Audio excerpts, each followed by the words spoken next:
Hi, welcome to Waiterio. Today I'm going to show you how to add a room to the Waiterio app. In the Waiterio app, proceed to the Tables tab. Click the gear icon. From the map, select Add Room. Type a name for your room, then click Add. Then you will have this blank space.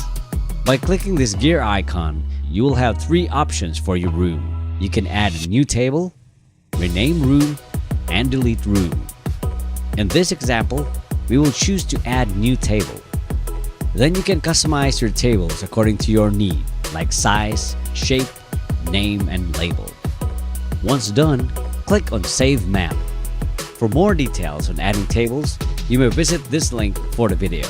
For more videos, you can check out the description below. There you have it, a short video on how to add a room in the Waiterio app. Thank you very much and have a great day.